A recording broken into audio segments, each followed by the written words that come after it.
So to tell you a little bit more about the Health Matters program, it is an evidence-based curriculum for adults with IDD. There are 36 interactive modules as well as 23 additional lifelong learning modules that are included in this curriculum book.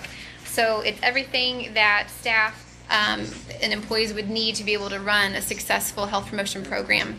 There's lesson plans in there, as well as each of us had our own workbook so that we could fill out certain games and worksheets and write our own goals in and certain things. We had our own private notebook with that, which was really nice. And so the curriculum itself really gave us a great structure to work from, to be able to know what kind of education that we needed and what kind of activities would be good. And so we had a lot of fun making it our own as well. So straight from the Health Matters programming website, part of their mission statement I wanted to share with you because I thought it was just really all-encompassing. And it says that people with IDD have a right to receive education and services that promote their health. The Health Matters program incorporates the concepts of choice, self-determination, self-efficacy, self-advocacy, rights, and responsibility. For maximum involvement of people with IDD in making physical activity and nutrition goals, having the power of support staff and community support and the provision of health promotive rather than curative activities can improve health outcomes. So what I really like about this part of their mission statement is that they're focusing on that it is a choice, that everybody has the ability to make those healthy choices and just need the education and empowerment to be able to do so and to do it on the front end. So all the information I gave you guys earlier about the rates of obesity and heart disease and how sad that is, that we can make an impact on that at the beginning by doing the preventative aspect of teaching how to be healthy, what it means to be healthy, and going from there versus doing it on the back end of trying to combat all the secondary conditions of all the unhealthy things that we had discussed. So when it comes to the Health Matters program, it is based on Bandura's social cognitive theory as well as the 5 theories or stages of change in the trans-theoretical model. So I wanted to share that with you all today. For the social cognitive theory, there's a high importance of reinforcement that's included with that. So these are responses to behaviors that increase the chances of reoccurrence. So you're going to focus a lot on setting goals, understanding the tasks required to achieve those goals, and having self-efficacy to be successful. Self-efficacy is a big component. And then the success in changing these health behaviors are going to focus on the individual believing that their current behavior poses a threat to their health or to their goals, what's important to them, and that health promoting these behaviors will reduce this threat, and that we as individuals possess the ability and the responsibility for adapting that behavior change into our lifestyles. So when it comes to reinforcement, the social cognitive theory has three ways to address that. The first one being direct. So that's with the instructor providing verbal feedback. So let's say I tell Monica that she's doing a good job. She's out there working hard, and I'm telling her she's doing great, right? Yeah. And so that's direct. Vicarious would be when you are, unlike observational learning, you see that being happen, and you say, I want to hear that. And Brandy's like, I want to hear Lindsay tell me how good of a job I'm doing. So she starts kicking it up a notch, right? And so that way she'll be able to get reinforced that way. And then the third way is the self-reinforcement. So that's you yourself giving yourself rewards and goals for your behavior and not needing any external or outside forces to do that. Behavioral capacity, that's for individuals to perform specific behaviors. They first must know how to do them, so how to exercise, what is good nutrition, things like that, so that they can have that knowledge necessary to build the skills to be able to master that, to be successful, so that if you have the knowledge, you're going to then feel like you have the capacity to engage in that behavior. Some more constructs from social cognitive theory include the expectations. So that is your ability to think and expect outcomes. An example would be enrolling in a weight loss program. You would expect to lose weight. That would be your expectation of that behavior. Expectancies is different than expectations, so not to be confused with those. That's more where you will choose to perform an activity to maximize the positive outcome or maybe decrease the negative outcome. So how important is it to be healthy, to eat better, to be physically fit? Those values that you place on that, that's what that's focusing on. And then for self-control and regulation, that's where when you're working on your behavior and you monitor it, you want to see what you've been doing, you'll adjust it to make yourself more successful. That's what self-control and regulation is referring to. And then the big Mac Daddy is self-efficacy. That's our internal competence to be able to perform the task or behavior. So with self-efficacy, it can be situation specific. So, an example of that would be if you would be really, really motivated to eat healthy or drink more water, and you feel good about that because you can control what you put on your plate. But then I ask you to go to an aerobics class with me, and you're like, I don't like to dance. I'm not so confident in my dancing abilities, right? So you don't have that self-efficacy to necessarily do the aerobics class, right? Something that Bandura said, a quote from him is that unless people believe they can produce the desired results and forestall detrimental ones by their actions, they have little incentive to act or preserve in the face of difficulties. So to be able to be successful in healthy behavior change, you have to have that self-efficacy, that confidence, because there are going to be challenges when you're faced with choices, right? Just a couple more constructs to finish it up. Emotional coping responses talks about how to be successful in learning, we need to be able to adapt to anxiety that's going to be associated with a certain behavior. So that's looking at being able to know how to navigate when we do come face to face with those kinds of situations where we have anxiety about a healthy behavior. For example, exercise can be associated with fear. Right? You might be fearful that you're going to do it incorrectly and suffer an injury, or that you might fall. So if you have that fear and that anxiety with exercise, you've got to find an appropriate coping response to be able to navigate. Well, I'm just going to start slow. I'm going to do a little bit at a time. I'm going to make sure to have a friend with me so that they can watch me or catch me if I start to fall. Those kinds of things that you set yourself up for success with. Those are what would be your coping responses. And then reciprocal determinism, that's where Bandura is talking about that the individual, the behavior, and the environment are all bidirectional. They all influence each other. So here's a great image that shows that, how the arrows go both ways, that we can affect our behavior, obviously with our choices, but that the environment has an influence on that, and that we, in turn, can affect our environment. So a good example of this would be, let's say we're all here and we're not happy with the vending machine options. They're all unhealthy, because in my fantasy world we would all want to have some healthy options in the vending machines, right? So because of that, we aren't happy with our environment. We go to our manager and say we'd like to have some healthy options to be put in the vending machines, right? And so because of that, then the vending machine company is going to get more money, because we're going to actually be purchasing those items. So the person, the environment, and the behavior all interconnects to have influence on each other. Yeah.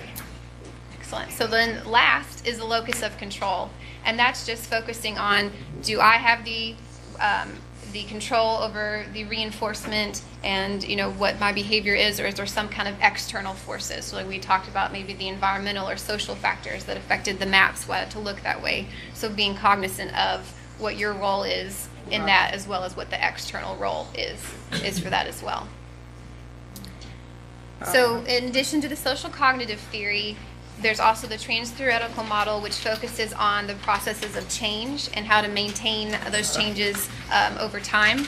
So this model integrates several major theories within the approach, and that's where you're going to have, at each stage, you're going to be more increasingly working towards the next stage, become more motivated and ready to change from stage to stage. Because behavior change, it doesn't happen quickly, doesn't happen overnight. You don't decide one day, I'm going to quit smoking, and wake up the next morning as a non-smoker, right? That doesn't happen like that. So you've got to understand that there's a process of change, and that you have to be appropriate at each level, because we can't just go from 0 to 60, so to speak, when it comes to healthy behavior changes. So the image that you see on the slide is actually from the Health Matters curriculum book, and I thought it was a really nice representation of how you work through those changes and through each process at each stage, and that the chance of relapse is always present, right, no matter where you're at along the way. So For the first one, that's our pre-contemplation stage. So the mindset of the individual is that they're either unaware of the health issue or they're in complete denial about it. Maybe they're blaming some kind of external outside factor. It's not their fault, right? And they're not interested in making any kind of changes. So from a health promotion standpoint, they're not going to be as open or as excited to hear about what you have to say, right, when you want to talk about healthy lifestyle changes. So at this level, we're really just looking to increase understanding of the health issue, to promote knowledge and talk about physical activity and nutrition at a general level. So a good example would be, just giving information on drinking more water, which everyone knows it's good to drink water, but maybe by saying specifically, did you know that it can increase your energy, can boost your complexion, or help you have a healthy weight, or maybe even aid in your digestion and prevent constipation? And if that individual, is concerned or placed a lot of high value on any of those aspects, then maybe their wheels will start turning, the seed will be planted, and they'll think, oh, I hadn't really thought about that before, which leads us to the contemplation stage. This is where they are aware of the issue, they're going to consider changing, but they're not fully committed to it, and they're kind of weighing the pros and cons, so to speak, in their mind, trying to figure out, is it worth it? Do I value this enough to actually change my behavior? So from the health promotion approach, you can aid in that by helping to highlight all those positives, and then also to highlight the negatives to help them in weighing those options. A great example of this is that even though most smokers know that it's unhealthy, they are fully aware, but they don't care, don't have any desire to change, right? That's what they want to do. And so they might be in the contemplation stage to say, one day I'll quit smoking, but not today. And that's where, as health promotion professionals, we just want to give them more information, keep telling them why it's good for them to consider that healthy behavior change. The next stage is the preparation stage. So that's when they said, I'm going to do it. I'm going to be healthy, I'm going to make this behavior change, and I'm going to start working towards that. So an example of this would be maybe actually starting to buy exercise clothing or equipment to actually have that, or maybe dropping as many cigarettes that you smoke throughout the day. You are starting to drop those down, but you haven't given it up completely, but you're taking steps towards actually giving that up and making that healthy behavior change. So from the health promotion approach, we want to help them set goals to identify what barriers or influences might be present that can help them change that behavior. So that way, as we keep moving along, we kind of know what to expect for when times get hard. The action stage is when we're actually starting to do this behavior change. It's at the very beginning. We're setting an action plan, asking our friends for support, monitoring our progress, and maybe giving ourselves rewards for doing these healthy behaviors. So an example of this would be, if you're going to say that you're going to do physical activity, then you need to set a goal. So maybe that goal is 3 days a week. Well, what days of the week? What time of day? What certain exercises are you going to do? The more specific you can get in your goals, the more you're going to set yourself up for success. So in the health promotion standpoint of being supportive in that, you want to help to reinforce the behavior change. So maintaining those goals, what are they? What can we do to make sure you remember them, and help to keep you accountable for that? And then ways to navigate the barriers. So identifying what those are and trying to set up those coping strategies so that you can be successful with that. Once we've been in the action stage for a while, hopefully we'll get to the maintenance stage. And that's going to be where the changes are sustainable over time, where maybe it's more of a habit, right, than just something that you've really been working on. You've developed those coping skills, and they're pretty well set in place, so you know how you're going to respond when those situations arise. But you're still going to continue to seek support and monitor your progress, because as we know, it's not easy, right? It's not easy to make those healthy changes. So we want to just keep continuing to work hard at that. So for health promotion, we would help to review the information, focus on confidence building. This is where self-efficacy really comes in play, because let's say you've been doing so good, you've been eating healthy all week long, and then Saturday comes along and you are going to have a cheat day, and it turns into a cheat extravaganza, right? That can really rock your self-efficacy, and you don't want to do that. It's okay, it happens. We just get right back on there. So in the maintenance stage, it's important to just remember just to keep trucking, to keep moving along. So when relapse does happen and we get off track, that's why, the excellent example that we used with the trans-theoretical model showing that it's a circle, that it's constantly moving, and that relapse is right there in the middle. A big thing that can help you get off track is a vacation or holiday. You know, Tamara can agree with that. She went on a little vacation in the middle of our program and came back, was really disappointed in the things that she did on vacation. And as a group, we said, you know what, it's okay. You know, we're just going to jump right back into it, and we helped get her back on board. So that's something to remember, that it's not the end of the world. You know, it happens. And hopefully over time, as you continue to work on those coping strategies, you'll just continue to be more successful. For example, my husband decided to give up soft drinks in February, and you know, he continues to this day to still really want them. That's you know, my next slide talks about temptation. For me, I gave them up over a decade ago, and so to this day, I don't really have any cravings or wishes to drink soft drinks anymore. So it's just kind of continuing to work on it, which is really important to remember that it's a step-by-step process. You want to reach your goal through each stages of change. You can't just go from the end straight to the action and maintenance stage. So when it comes to health promotion strategies, you want to make sure that you're giving the proper education and supports at each stage to promote change to that next level. So that way you're setting up for success. You're building a good foundation to get to the next level, just like a pyramid, so that when you get to the top, where the winds are blowing and it's a little bit harder to stand, you've got a really good foundation. So when it comes to self-efficacy in the trans-theoretical model, there's confidence and then there's temptation. So confidence is that feeling of ability to engage in your healthy behaviors when you're faced with certain challenges. So that's knowing that I'm going to say no thank you when I'm offered a cigarette, or when someone asks, do I want fries or a side salad? Making the right choice with that, having that confidence that I know what I'm going to say. But the temptation is always present. It is situational. So thinking about a good example is the holiday potluck. We had one earlier this week at work, and there's an entire table of desserts.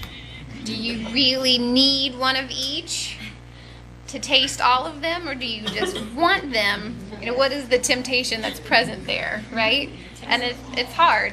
And the most common types of those situations, negative effect is your internal feeling or emotion where you set standards and you didn't quite meet it, and that feeling of where, you know, maybe I shouldn't have had all 5 of those desserts, right? Just one would have been enough, right? That kind of feeling. Emotional distress, where if we've had a bad day and you go home and find yourself eating an entire carton of ice cream. It happens, right? Yeah, to the best of us. Yeah, right? That was a temptation. Or the cravings, like I mentioned earlier, with my husband needing his Coke. He's done good though. Hasn't had one since February, but he'll come home one day and just say, "I just want one. I just want it." So just being able to recognize that those situations are going to occur and be accepting of those, and know that it's absolutely acceptable, but it doesn't derail your entire train, because as long as you've set up those coping strategies, you know it can be effective, that you can really continue to make those healthy changes.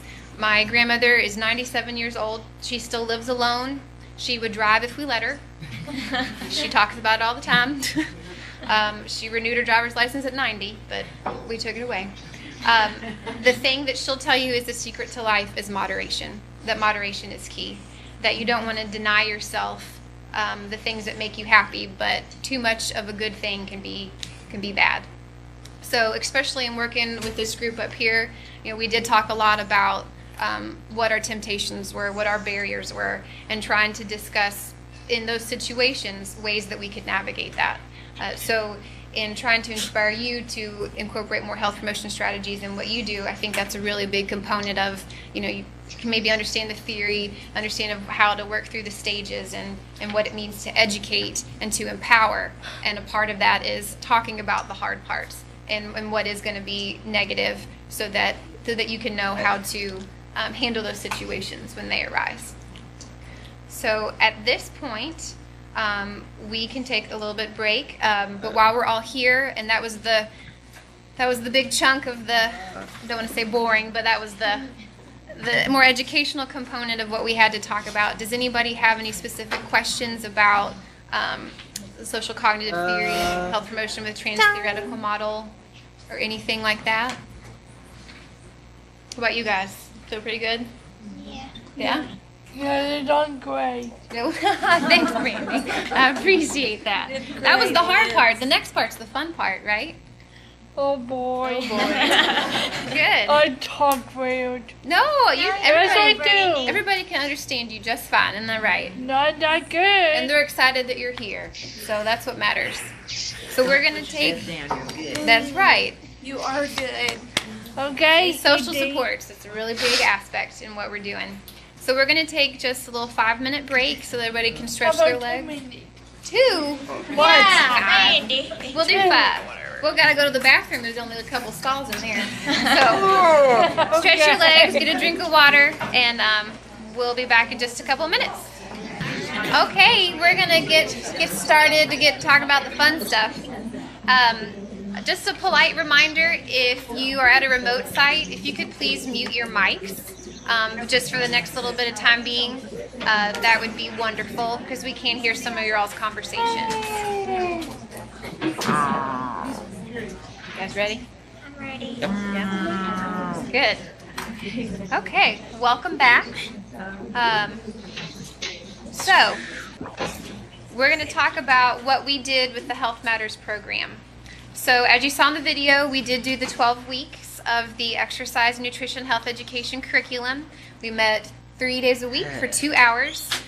We, for each of those days, did a 30 to 60 minute lesson plan from the book, followed by 45 to 60 minutes of a fitness activity, always doing a warm-up, the activity itself, and then a cool-down. And then we also always like to play a game that incorporated what we learned, usually. And then, as is tradition for me, we always ended with a team chant where participants would select the word for the day based on what we learned. And then we'd do a big cheer. And then, in addition to our athletic attire, part of our required uniform was to always wear a smile to be encouraging of ourselves and each other. And I think we did that, accomplished that pretty well. I'd say so. So before getting started with incorporating any kind of physical activity into what you're doing, you definitely want to make sure that everybody is safe to participate in physical activity. Okay? So an easy way to do that is with the PARQ form. The link that I put into the slides is just from Ace Fitness, but you can Google that document. It's a copyrighted document that you can use as long as you don't change it. You can get it from all different kinds of websites, and it's just real simple. Ask some basic questions, and if you get an answer yes to any of those, then that would promote the individual to a doctor and get approval to be able to engage in physical activity. But if you answer no to all of those, then it's reasonably safe to assume, that you would be okay for physical activity. So that's called the PARQ, the Physical Activity Readiness Questionnaire is what that stands for. I have seen some people take those and kind of modify it to make it their own, but just using the regular forms is an easy way to do that. And then in addition to that, every day that we would get together, we would ask questions to make sure that we were feeling good for physical activity on that day. So what were kind of things that I asked you guys? Did you take your meds? Did you take your meds? Did you eat breakfast? Brandy always giving me a no on that one.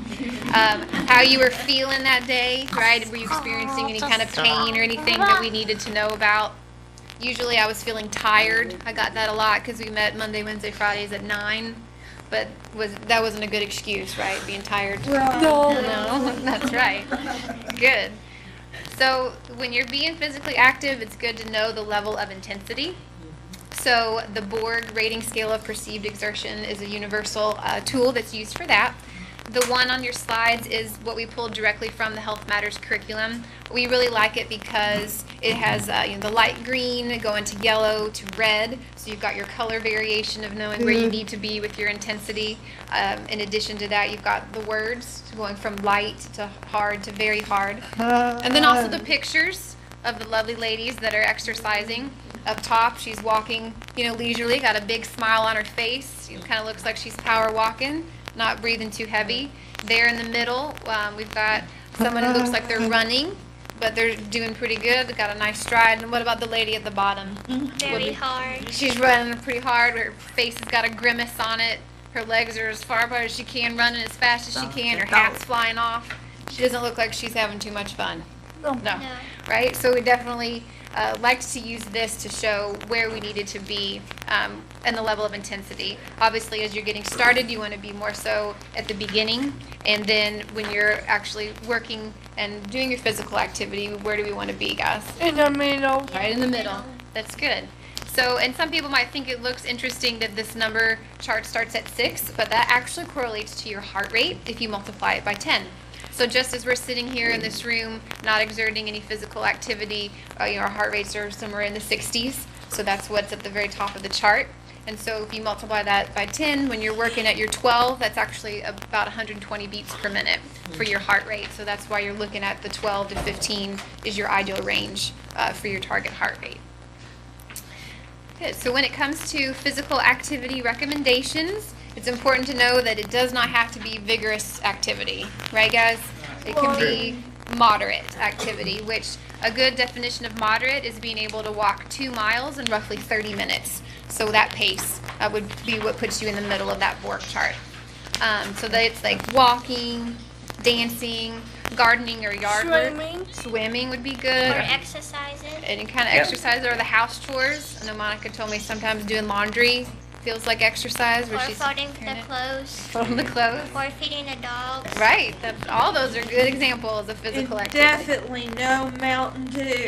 Right. That was one of Tamara's goals. So, Oh, bear. that's true. That's also true.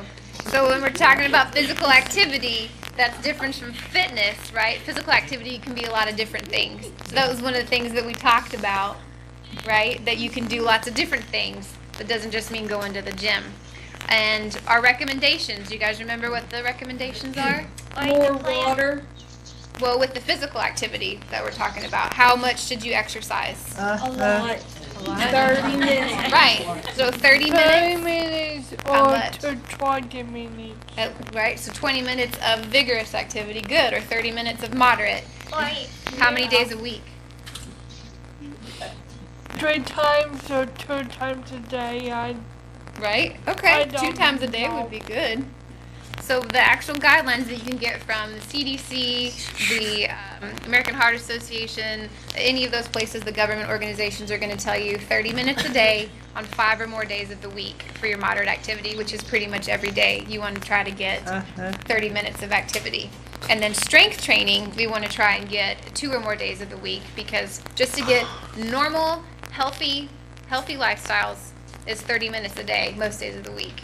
So if you want to be physically fit, or you want to lose weight, or you want to do something that's really going to increase your health even more than just baseline, that's where you need to add more activity, or you do the strength training exercises to really boost that. Okay? like you're playing a sport. Yeah, right. Like if you're an Like flag athletic. football. Right. So you want to be working out. Boxing. Good. Good. So what did we do for exercise components, guys? What did we do? Flexibility. That block right there. We did use that block. So we did our fabs, No. right? They Yeah, we're going to talk about that one in a little. So the fabs. Can you tell everybody what fabs stands for? flexibility. Aerobic. Jake, what's the B stand for? Balance. Yeah? Balance. And strength. Strength. Good. So for the Health Matters curriculum, that was how we broke out our exercises in this fabulous, fantastic way. So we used all of these components and incorporated that into what we were doing for our activities. And it was a fun and easy way to be able to make sure that we got all of those components so that we could be fabulous. So for the first one, for flexibility, guys, what does that refer to with our muscles? Balance. For flexibility. Oh. Stretching. Strength. Or Stretching. Right? Strength. Good. So I know you're nervous. You're doing fine. Flexibility. You can look on my screen with me too. That's when we're stretching. So that's how easily you can move the joints and muscles. You Hold and stretch for at Wanna- least 15 minutes. can say it louder. Oh. 15 seconds. Hold the strength for at least 15 seconds. Good. So you want to hold your stretches for at least 15 seconds so that you can get a good stretch from that. You don't want to be in pain, right? We don't want to have any pain while we're stretching, just mild discomfort in the muscle that we're stretching. And what about bouncing? We don't bounce in our stretches. We want to hold it static so that we don't want to have an injury from bouncing too hard while we're stretching. It's also important to do stretches when? Warming up. Warming up, right? And then how about at the end? We cool down. When you cool down. Yep. Perfect. So you want to incorporate flexibility at the beginning and end of all your activities. Great. So A stands for Aerobics. aerobics. And what muscle is that working? Your heart. Your heart. Good. Yep. So that's your cardiovascular endurance. So that's going to improve your cholesterol, your blood pressure, help you lose weight, decrease body fat, and just your ability to be more active, right? And ironically enough, if you feel really tired, doing aerobic activity does what? Does it give you energy? Yeah, sort of. Sort of. That's true. So when you're doing aerobic activity, the intensity should be identified either using your heart rate. We use heart rate monitors sometimes. Do you remember how we checked our heart rates? Can you show everybody where we did that? Like right Here. Here. Or here. Right? Good. So you can check your Or heart on rate. the ankles like I had to do. Where you could also do your ankles. That's right. Or even on your chest. Sometimes we did that Yeah. too. So that way we could see how hard our heart was working. The ideal time for aerobic activity is 20 to 30 minutes, but in at least 10-minute intervals. And I know Miss Sue really liked this fact that you don't have to do that all at one time. So you could break your 10 minutes up, let's say 10 minutes in the morning, 10 minutes at lunch, and 10 minutes in the afternoon. That's still your 30 minutes a day, right? So that way, if maybe one of your excuses is also that you don't have enough time, you could break it up so you still get your 30. And then what about the 1 minute rule? Right? Do it for 1 minute. And after you do it for 1 minute, what's going to happen next? You're going to be more likely to keep going? Yeah. Yeah? I think anytime nobody wanted to do something, if we did it for 1 minute, everybody kept going. Nobody sat back down, right? Right. Right. So that's a good rule to have. All right. And B stands for Balance. Balance. Good. So we work balance to work our leg muscles and our core. And why is that important? Because like So they don't fall. So you or don't get fall. injured. Right. Excellent. So especially as we continue to age, balance is really important to continue to incorporate that into your physical activity because we want to continue to stay independent, right? Yep. So we did some good balance exercises, and when we started with those, we would be holding on to something, right? You guys remember? And then what was the next step? Letting go. Letting go. And then the hardest step, which we only did a couple of times, was actually closing your eyes. That was the toughest level of intensity for balance. We didn't quite get there in 12 weeks. That was pretty intense, right? Yeah. Another way to increase your intensity is by holding your arms close to your chest versus, when you're keeping your balance, right? We were using our arms to Or, stable. or to the side. To the sides, right? Keep them to your sides. Or hold a weight in your hand that could add some intensity to your balance. But we did a lot of good balance exercises, and one that we're about to show with you today is anytime, anywhere exercises from the Health Matters curriculum book. So for this, I like to start at the bottom with number 3 because ironically that's the easier one versus the top one. So while everybody's here in the room or wherever you are elsewhere, Randy, you be careful. Ideally, you would want to not have any arms on your chair, right? But we're just going to stand a couple of times, work on our balance. Yeah. Oh. We're going to do it. Is everybody ready? Yep. So we're all going to stand up. Shouldn't be so hard, right? But you want to make sure where are our shoulders? Right over your hips, right? So when you sit down, and you'll stand back up. Good, and you're going to sit down. And you're going to stand back up. And back down. Back up. How's everybody feeling? What's happening to your heart rate? It's beating. Is it good? Yep. Is it coming up a little bit? Anybody that thought they were falling asleep, are you awake now? Good.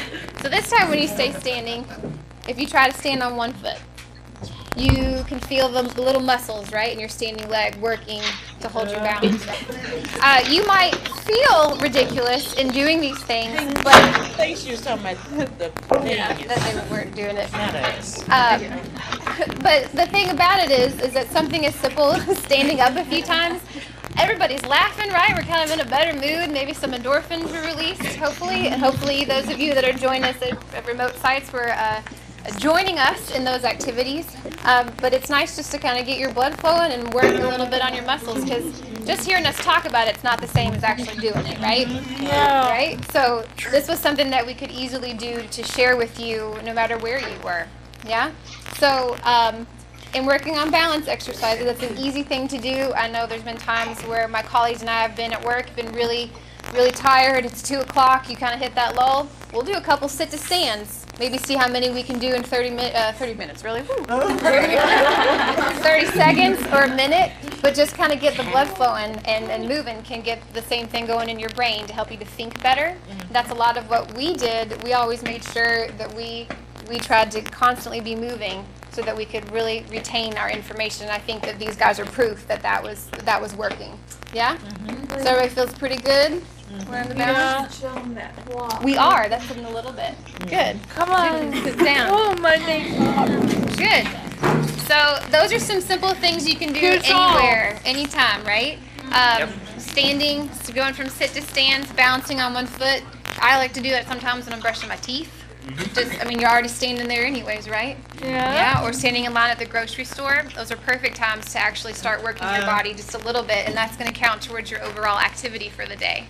And then the top one is walking heel to toe. So putting your heel in front of your other toe. That one's a little bit harder, right? Kind of walking the line. I told them. Yes. Terry, About what? told them. You want to show? Well, it's hard for everybody to see. That's why I was using my hands. But that's where you put your heel in front of your toe, right? You know, Yeah, I'm glad you're Faye. excited though. Good. So those are all things that you guys can do easily any time of day, right? Good. So hopefully that helped wake you up after our break. All right, so we did our FAB. Larry, what's S? Strength. Good. Right, so strength training is going to increase our muscle, right, endurance, to make us stronger. It's going to help increase our independence, right, because we're stronger. It's going to, ironically, again, boost your energy and decrease your fatigue. And a nice thing is when you build muscle mass, it increases your metabolism. So for those of us who are, maybe worried about losing some weight, incorporating strength training exercises can actually help you burn more calories at rest while you're just sitting there at your 60 beats per minute, hanging out in your chair, working on your computer. If you've got stronger muscles, you're going to be burning more calories, which is great. So some important things about strength, right, guys? We don't want to do the same muscle group 2 days in a row, because that'll make us sore. And what about that last rep that we do? So we've done 10. We want to make it more challenging. Don't hold You're it. going to hold it. So we like to hold it for that last one for 10 seconds. That was a good way. 10 or 15. Brandy always liked to up the numbers a little bit. She likes to challenge everybody. And another big thing that's important about strength, because I think this is probably one of the aspects where a lot of people maybe have that fear or anxiety, is making sure you want to do something correctly, is that you don't want to do it fast. Slow and controlled motions are what is key when it comes to adding some strength exercises, because you want to make sure that you've got proper form and that you're being safe about it, and you want to work the muscle longer, right? Because the longer that you're working, the better the benefit's going to be. You want to do it both sides. Absolutely right. Did everybody hear Tamara? She said you want to do it on both sides so that you're even. Good. Okay.